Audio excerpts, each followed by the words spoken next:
Welcome back, all our 40K fanatics out there. I'm DJ, and today I am joined by my good buddy Brian, who's going to come out here and show me why you can't play a 19 model list, all being characters. Or 19 unit list, 21 models, I'm sorry, all being characters. He's going to be running the Tyranids. So I got in touch with Brian. I was like, dude, I need a horde. This army's doing surprisingly well, and I can't help but laugh at the fact that it is literally 19 units. All of them are characters, 21 models, and it's doing really well. So I said, I need to get punched in the face. Bring some horde. And that's what you brought with us today. Yeah, you got the horde. We got the Vanguard onslaught. So yes. What is your list like? What is your primary goal with this? We talked a little bit about fixed secondaries going into this. Well, so this list can kind of go either way, tactical or fixed. Vanguard onslaught can play really well into the tactical cards because you basically have a lot of fast units that can be all over the place. So it's really good at playing the mission.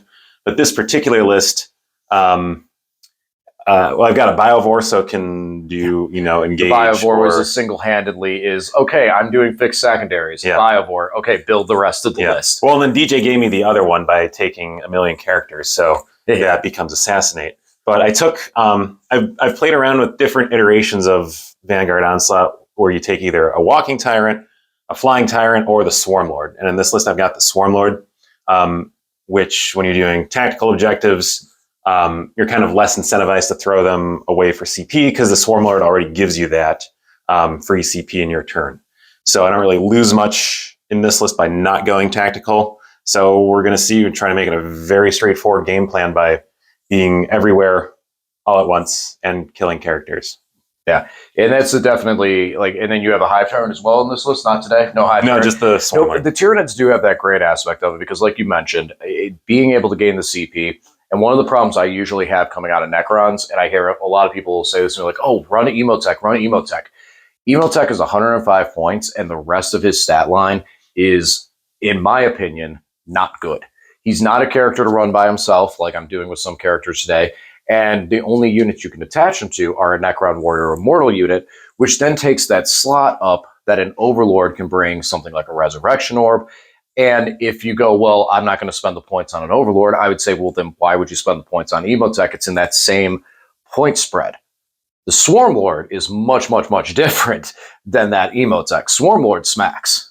Swarmlord smacks, and also he has the 12-inch aura of Lord of the Sea. So makes everything cost an extra CP on DJ's side if he's within 12 inches of him, which one of the biggest counters to this army is another good combat army. And what this does is it makes that combat interrupt strat cost 3 CP, or pretty much any other useful strat cost 2. So either prices him out of playing it, or makes him really consider if he wants to use that or not. And he's a pain in the butt to take down, especially when a whole bunch of other bugs are in your face. But I think we've kind of rambled on a little bit about those things and what's in the army. Let's just show it. Let's see what do we got today, Brian. Show me these Tyranids. What'd you bring? So today we are bringing 2,000 points exactly of Tyranids in the Vanguard Onslaught detachment. We are led by the Warlord Deathleaper, who is the Warlord because he can be in Vanguard Onslaught. I also do have the aforementioned Swarmlord, a Biovore, 2 Lictors and a Neurolictor, 1 Lonely Ripper Swarm, because I had points left over, and then a bunch of fast scuddly bugs. We've got 3 units of gargoyles, 3 units of 10 gargoyles, 3 units of 10 Gene Stealers, all led by a Broodlord. One of the Broodlord has the Neuro Node upgrade, which lets me redeploy 3 Vanguard Onslaught units during the or after both armies have been set up. And then one has the Stalker upgrade, which just gives the Broodlord +1 to hit and wound against a specific target in DJ's army because I had 10 points left over. And then lastly, we have 2 units of Von Zerion's Leapers and 1 unit of Raveners, all 6-man strong. Vanguard Onslaught lets all units fall back and charge, and lets all Vanguard Invader units, which is pretty much the entire army other than the Swarmlord, the Biovore, and the Ripper Swarm, lets them advance and charge. Well, I have significantly less models. This is my all-character Awakened Dynasty that I've been running on the channel. There's a couple videos where I go more into detail on why this thing is working so well for some odd reason, and you can check those out. So for this list, I have the Silent King, 2 Catacomb Command Barges with shooting options, Xeris, 2 Locust Destroyers, 2 Psychomancers, 3 Overlords with Tachyon Arrows, 3 Plasmancers, 2 Hexmark Destroyers, one of which will have the Veil of Darkness. Let's see, we have 3 Scorpec Lords, and I think that is roughly about it.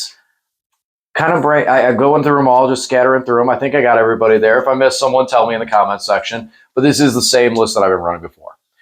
This does impressively well because of the fact that the points that you spend on MSU units, I'm able to spend equal points on characters that have a higher toughness, healing wounds at the beginning of every turn, the strat for Awakened Dynasty for 1 at CP. I can reanimate a character once per phase with some options to make it free. I'm playing tactical, so I do have cards to pitch because there's going to be scenarios I'm not going to be able to score things in. And I still have wide board coverage with the hex marks that are lone operative, deep striking characters, which armies are putting in their list. Crazy as it may seem, I have all the options of things that you usually do pick for a meta list. It's just they all have the character keyword and can give you Assassinate. So, because 5 models are destroyed, there it is. Right now, though, here's a fun little factor. I have more units than you. I have 19 units. That's impressive. I have 19 units to the Tyranids 16. So there's that. The big challenge today for this list is going to be, can I do enough? Like there's things that are very easy to destroy. Gargoyles are easy to destroy. The Gene Stealers, when the Gene Stealers get hit, they fall apart. But do I have enough to hit those things? Because now it is the single model doing the work there. Some sweep attacks on the Scorpec Lords. Scorpec Lords are probably going to have to do a lot of heavy lifting into this. So what are your thoughts in going into an all-character build? You know, something that you're completely... Brian travels with us and plays in a lot of tournaments as well. That's why I brought him here, and I trust his opinion and trust that the value behind this game is going to give me a great test into hordes, which Tyranids is something you were playing for a while during the early points of the edition into Pariah Nexus. Yep. So, of course, Brian has played against thousands of all-character builds and knows exactly what he's doing in this scenario. Yes. Let's hear that plan. No. Yeah, I think my plan is just going to be run at you and tie you up, kill what I can.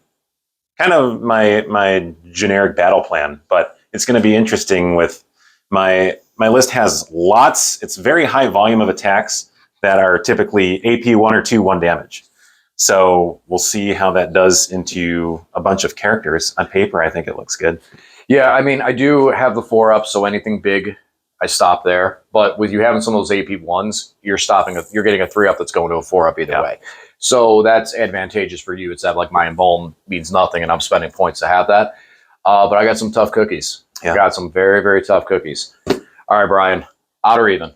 Even. Even lane. And it is even. So do you want to deploy first or second? Now, I'll let you know. Yes. I have no infiltrators. Perfect. Then I will let you... How many infiltrators do you have? I have a lot of infiltrators. You have a lot of infiltrators? All 4 Lictor variants, the Von Ryan's Leapers, and then the Gene Stealers have a scout move. Nice, nice. All right, well, let's see what this all looks like on the table. I have a feeling it's going to look very purple when we're done. All right, we'll be back after deployment. All right, we are deployed, and much like I said, here is the Tyranids, and somewhere all over there, you can see them, there's a couple popping out, we got some Necrons. So for today, we are deployed in Tipping Point as our deployment. Our mission rule is going to be Fog of War, so we'll have benefits of cover and... Or what is it? Benefits of cover, and players cannot use core stratagems, excluding new orders for the first round. So that'll be cute. I only have one stratagem I use for my entire army, and that's to resurrect characters. And last, we are playing as our mission. It's going to be Linchpin. So got to hold home field in this one. All right. So Brian, talk to me about the Swarm. Okay. Well, I just went and deployed everything and threw it all on the table. I've got all the Lictor variants are somewhat forward deployed just off of the objectives, and then flanked. The two Lictors are flanked by the Von Ryan's Leapers on the very edge of the table, so they can kind of protect each other and jump onto the objective or jump forward as necessary. All the Gene Stealers are up front. They will get an 8-inch scout move to get into more favorable positions. And then I just kind of have the rest of my stuff taking up space in the back for now, being mindful that DJ does have 2 units in Deep Strike that are single models, so I can't really leave any space open for them to come down, especially in this linchpin mission. Can't give up that home field objective at all. All right. So for me, because Brian doesn't have a lot of shooting, I was able to deploy a little more on the front lines, but I did need to be conscientious because Brian reminded me that, yes, the Gene Stealers do scout and advance and charge. So I can't be full gung-ho on the line. I still need to be back a bit, make him have to actually roll some heavier dice. I could lose units in the process on a charge, but I'll be pulling units away to be able to kind of corner them and eliminate them, which might be the best way to go in some scenarios. So we have the Overlords right here, just supposed to be 1 inch away from the walls to stop those 32s. Push them back a little too far. There we go. They're just about it. They're 1 inch away from the wall, 1.1 inch away, so that Gene Stealers actually have to go around. Not like it'll be that difficult. Silent King hanging out back here. Not really hiding because of shooting, just I want to not have him get hit on turn 1 would be great. Brian did select that that's his target for this Gene Stealer squad, so they're going to get, what is it? Just the Broodlord, because I had 10 points left over. He has the Stalker enhancement, so he gets +1 to hit and wound versus a specific target. Okay, so, just him. I thought it was the whole unit. Okay. No, not that useful. Okay. I'll forget about it. Don't worry. Hey, it scared me. There you go. We got our barges here ready to do barging things. And then we just got a pocket of characters. We got the Scorpex, Locust, all hanging out there to do some fighting. And Xeris is hanging out right there. And I reminded Brian about all 185 points of he just does not want to die. So I do have 2 Hexmark Destroyers in Deep Strike. One has the Veil. And yeah. So Brian, how you feeling? You want to go first or second in this matchup? I don't know. I feel like we're kind of playing a game of chicken here. So it might be better for me to go second and be a little more reactive. But we'll see what happens. Okay. I kind of would like to go first just because I don't want you to be in that position to have that scout extra move into me. It definitely keeps such a gap between you and I and those armies right away because I don't want you to just move 16 inches off the go and then charge. So, all right, well, let's let the dice decide. Ready? Yep. And it looks like first. Yep. So we get that scout move. Why don't you go ahead and do scout move real quick? I want to see, and then we'll record that, and then we'll start the game. All right. So scout move's done. What'd you do? Nothing too fancy. I really like this nook over here for these guys to hide behind. So they moved up. They just moved into the corner of this building. He's on the first floor here, and this Stealer unit just moved sort of more behind this terrain here. Okay. And that's about it. All right. Well, ladies and gentlemen, it's time to play the game. All right. Well, this is the Tyrion Turn 1. So, Brian, what'd you do? Not much. I rolled in advance for the painted leapers over here, and I got 2 inches, but I was toying with the idea of coming over here and coming in behind those overlords, but all 3 of them together are a little tough for what I want to do. So you'd say with their powers combined? With their powers combined, I was persuaded just to sit on an objective by my friend the Lictor.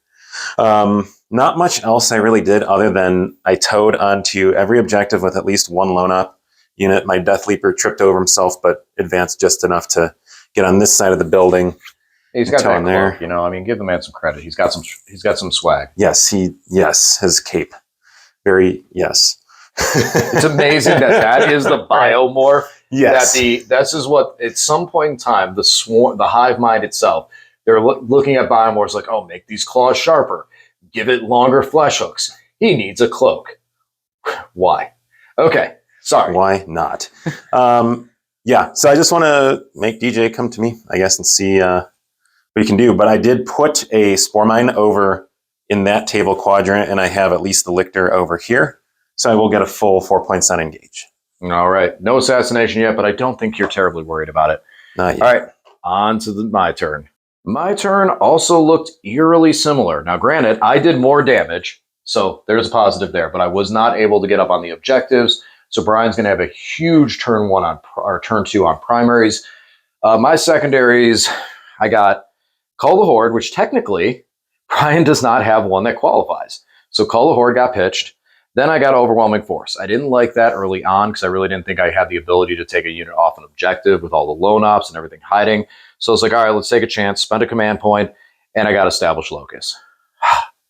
That didn't help either. So, and then Recover Assets. So all I did really was move into position. Xeris is doing Recover Assets out of my deployment zone. Psychomancer back here is doing Recover Assets back here. And then they picked up that silly little Spore Mine. And then Xeris, or Xeric, the other guy with the SZ name, shot his artillery shots into them, picking up 1 and putting 1 at 1 wound. Probably the best odds I could have gotten with that shooting. So that was it. We pitched Established Locus to get our command point back. And we'll wait and score Recover Assets, but we're going to kick it over to Brian, and he's going to take a huge lead that we're going to have to catch up from. All right, so into Brian's turn. We rolled the move and shooting all into 1. I think you'll understand why when we get to the shooting aspect of it. So, Brian, just talk to us about what you're moving, what you're doing now.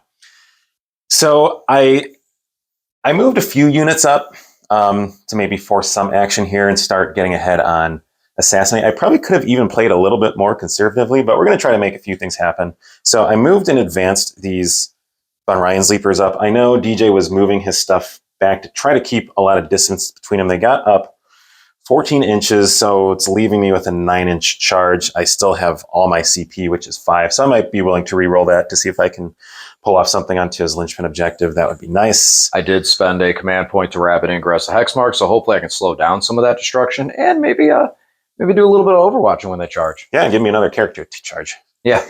And I brought the central group of Gene Stealers up.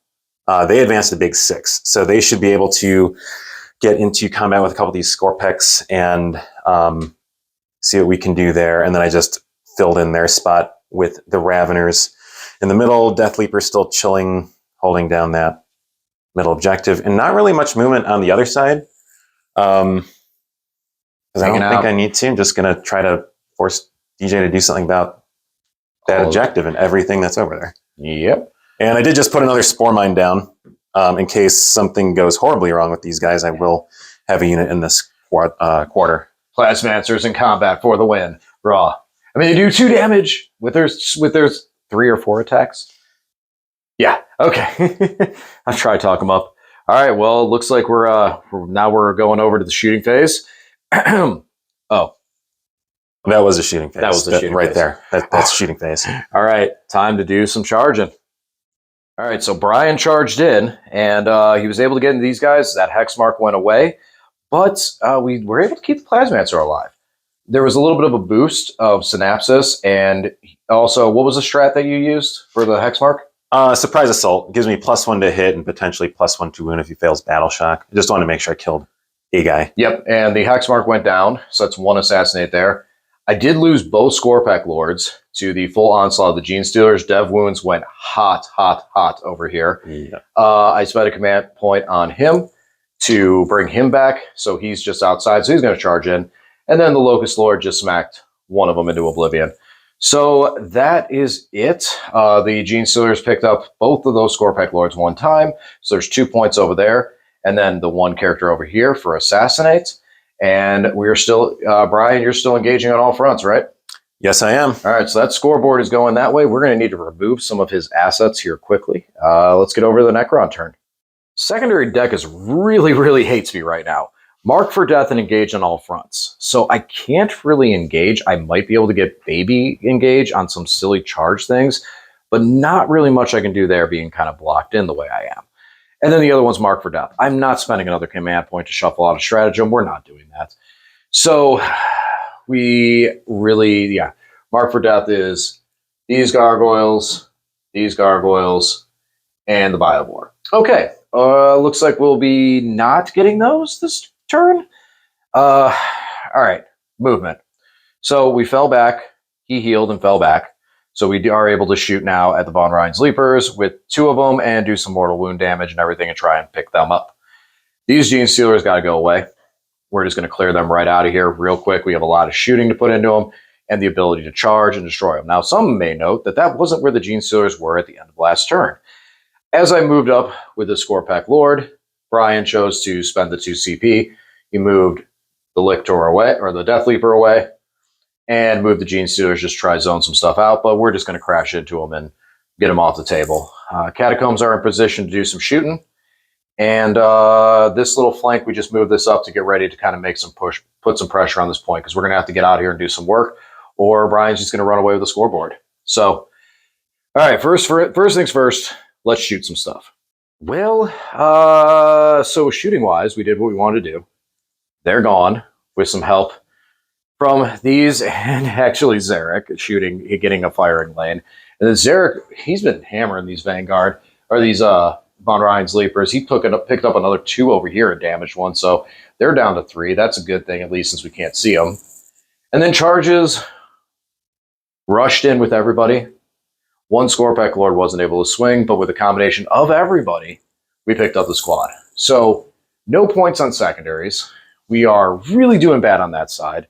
Hopefully pull it back in later. We got rid of Mark for Death for a CP and held on to engage because I think I could possibly make that one happen. All right, Tyrion Turn. All right, well, the Tyranids are continuing to swarm the board. Brian, what'd you do this turn? All right, so we did a little bit more movement this turn, as you can see. So let's start over here. So yeah. Raveners advanced up. Raveners advanced. Gene Stealers got a big advance. And then Gargoyles moved, advanced, shot, and then did their shoot and scoot. So they are just swarming on that objective. I did move up. It was 3 Von Ryan's Leapers here. I figured their best use at this point was just to get in the way of his stuff over here. But DJ decided to overwatch at the Silent King, and he did kill 2 of them. Aye. So now there's just the last man standing over there. Lictor stayed put on the objectives, and I moved these Gargoyles up a little bit, still keeping in mind he can deep strike his 1 lone guy. My hex mark. Shifted the Swarmlord over a little bit. I was trying to get him within 12 of these guys, but he's just out, and I don't want him exposed to the shooting of the Overlords. 3 Overlords, tachyon arrows. Yep. They got the Swarmlord's name on it. Yep. And one's named the other says Swarm, and the last one's Lord. He doesn't want any part of that. But we put another Spore Mine down just in case, but I should still be good for a full engage this turn. Full engage and assassinate you should be clearing pretty soon here too. Yeah, I hope to take out 2 characters this turn and clear that. So also, after the shooting phase, I did pop one of my Resurrection Orbs to pop on this Scorpack who was damaged, and now he's back to full health. So I think we're going to do some charges. All right, so shooting and fighting all rolled into 1 over here. Shooting, oh, we already talked about it. Shooting wasn't very much. A couple of spray shots. Fight-wise, we did lose a Locust Lord. He got battle shocked, so that was a boost they needed because it came down to the last wound. And then when we fought back, the Scorpack Lord did enough damage to pull the Locust Lord out of combat for this time.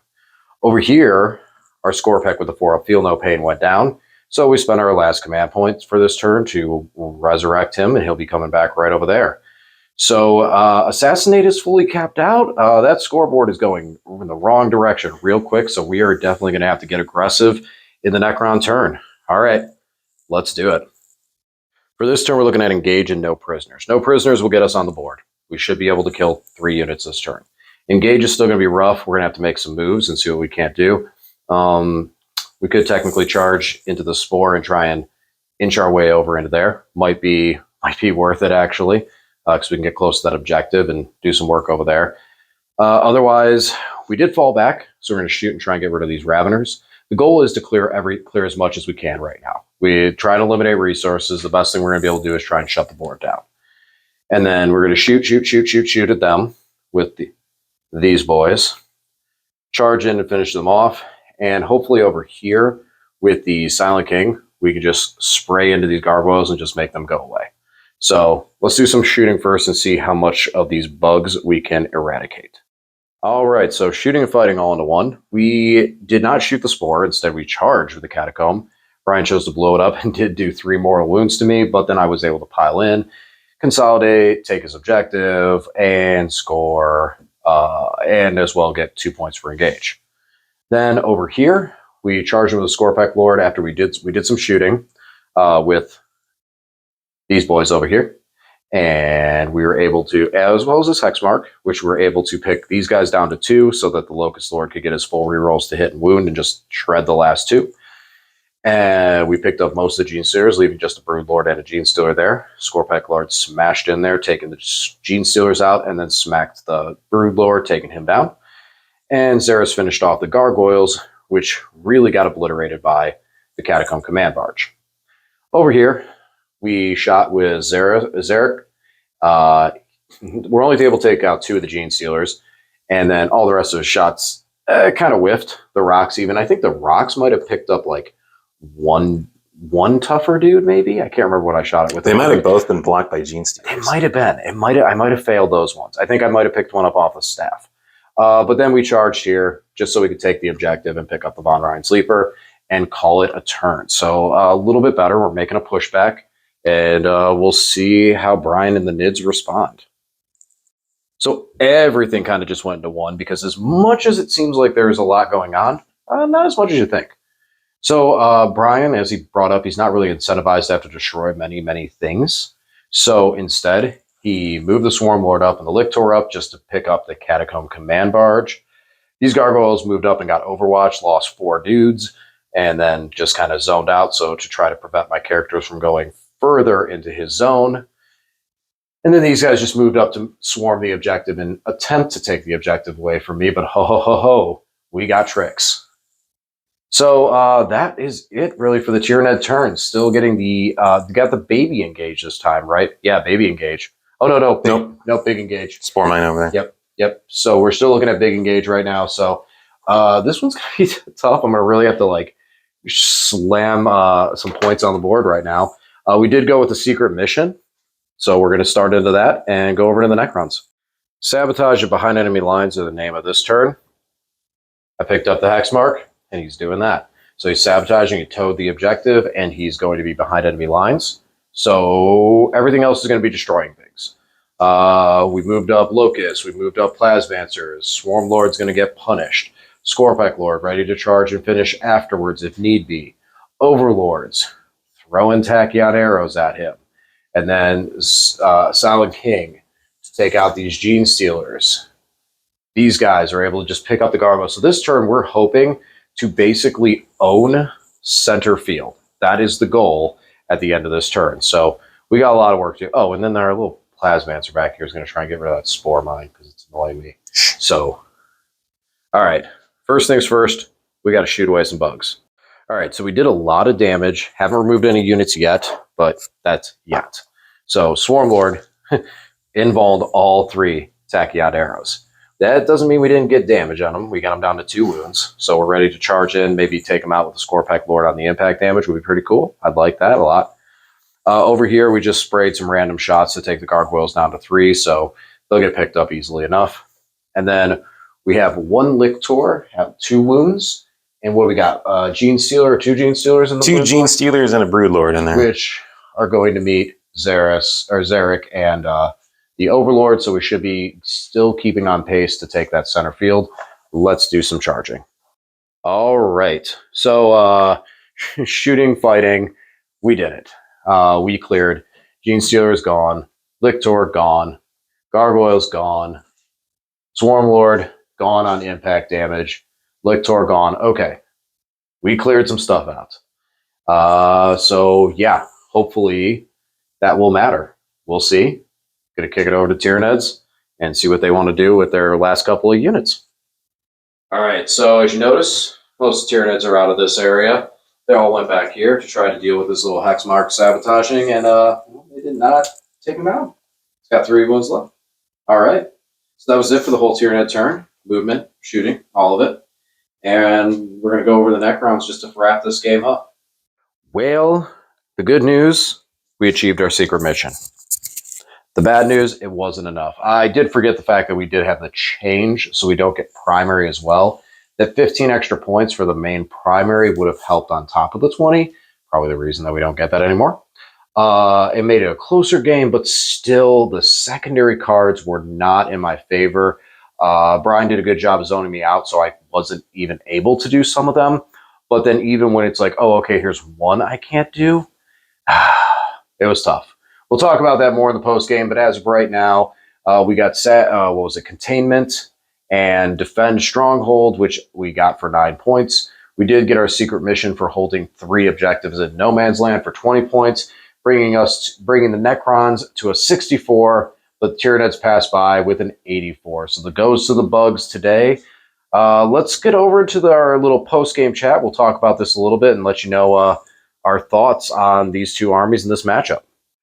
All right, guys, those just tuning in. Final score, Necron's character list falls to the Swarm. Final score, Necron 64 to a Tyranid 84. One of the things I was concerned about was having enough firepower to be able to push back against Swarm and big units like that. Honestly, I think I didn't push forward fast enough. I think I could have moved. I've lost over the course of the game 4 or 5 models. I probably could have pushed a little bit more aggressive. I held 3 objectives last turn, which would have given me that 15 extra points in the prior turn, but I couldn't keep them because of other things that were still around and hanging out. I should have probably pushed quicker. What are your thoughts on the Tyranids and how they performed today? I was pretty happy with the way they performed. I didn't really know. I wasn't too familiar with your damage profiles, so I didn't know, just looking at, Scorpec Lord or Locust Lord or whatever, knowing what I would put in there to take it out. Because in some cases it was almost overkill, and then some cases it came down to like final wound. So I did, I think, a pretty good job of judging what needed to go into what. Obviously, with your ability to bring stuff back, it really cuts into my efficiency. It would have been interesting if you pushed sooner, because where my list thrives is when I can try to pretty much just charge everything at once and prevent you from interrupting, fighting. Basically I'm fighting on my terms, and then you can only use your stratagem once to bring back a character. If I kill 3 or 4 at a time, then that ups my efficiency. Well, what's nice is, and as you did notice throughout this game, is then you go in charge, and then you try and figure out the math hammer of where to separate the attacks, and then suddenly you're like, I'm in danger. Yeah. So, I definitely think I should have pushed out further and quicker. I was a little hesitant with how much you had on the table, that I was like, okay, I need you to make some plays. I can rip these things to shred, but I need to hit you on my terms. That was not the way to go. I definitely wanted in this matchup to go first and get that advantage of moving out there and spreading out. So there was definitely a lot in this of going first. Vanguard Onslaught is a very strong attachment when you go first. It does have that boost to it. Not saying that it can't play out of going second, because in this game, your defensive stance was kind of where you were at. Yeah, and I basically had a free turn because I didn't have to move everything up to move block you. First, I got a free turn out of a free 15 with my lone ops, and then very straightforward game plan, because I knew it wasn't going to table you, even come close to it. Even taking out some of the things that came back, I still didn't really have a chance of doing anything to the Silent King, or even your overlords are pretty tough for me to deal with. As of right now, I have no damage. As of right now, with the models remaining, I have no damage on the table. So I don't expect to table my opponents with this list, but what it does is it starts racking up the score, and I knew I could kill 5 characters to get my assassinate, and then since his army doesn't have a huge footprint, I knew I'd be able to engage on all fronts pretty easily with my Spore Mines. So secondaries really helped me, and I was able to keep everything in front of me, because he drew, I think... Oh, my secondary. I ruined a couple of your secondary cards just by filling up my deployment zone. Well, on top of it, I can deal with having bad secondaries where it's it's just one for a command point. I had 2 turns where it was like, oh my gosh, these secondaries, what am I going to do with these things? And even spending a command point and going, what do I do with these things? It's too early. I can't do these. So I was in a definite position. Probably stayed a little too far back. I could have let those Gene Stealers just go, okay, you know what? Here I am. Rush me. So I definitely have a different feel. If I were to run into this a second time, I have a different feel on how I would handle that. mostly I wanted to see was going into that matchup, did I have the damage output to be able to push back? And I think confidently, I do. Even with it being single characters and maybe getting into those dicey rolls, I still feel like I do have enough damage. The Plasmancers did an excellent job of picking up a lot. That was this little 3 pocket of dudes. They did an excellent job of just picking up random things in front of them with their mortal wounds. Silent King, all the way through, he was a threat all the way through the game with artillery and everything like that. And just massively rushing destroyers into a pocket and just roar through did well. And especially Gene So's when they get down in numbers. Different, tough, but I needed to have those things start the game. I needed to get those things started in the game. And now kind of a negative, as much as I'm like, oh, look, I only have 5 models off the table. I still have so many characters. They have no much damage on them, but I lost the game. So what is it worth? So yeah, I should have been more aggressive with it. The Catacombs were MVPs in this game. They did a lot of damage and did for their guns to clear some of the gargoyles and stuff like that. So yeah, I needed to have going second. I needed to be in a position of more aggressive stance. I probably needed to deploy more aggressively, pull your units into me. You hit me, you destroy something, cool. You destroyed something. Now remove it and get going across the field. There was a lot of things that got extra turns. A lot of your army got a lot of extra turns because I had too defensive of a posture going into it. But it makes me happy that it's like, oh, okay, I can play around that. So all around, interesting game. Got a lot of data from this. And we'll look into this, and you got to see how obnoxious a hex mark and sabotage is. Well, it's so tricky with everything in your list being a character.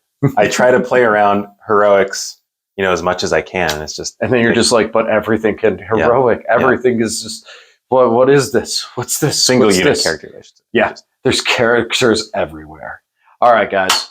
Well, that's it. Necrons facing a loss. Doesn't mean I'm done with this for my GT list yet, because this was what I said. It was it's not did I win or lose. It's how I played the game. See what I did there? But it was. And the damage output was my concern. Put me in a defensive posture. Now going into a different horde matchup, if we get a game before the GT, I'm able to try this around too. I think it'd be a different outcome. And I say that loosely, not saying that, oh, I'm going to win. No. I think it'd be a different score base, not as wide of a spread, because now I look at this and go, okay, I can play more aggressive. I wasn't really sure how to deploy. Now I think I have an idea of how to deploy into this. And I think we can go round 2 before the GT. So, all right, guys, we're going to call it quits. As always, thanks for watching. I'll talk to you again soon.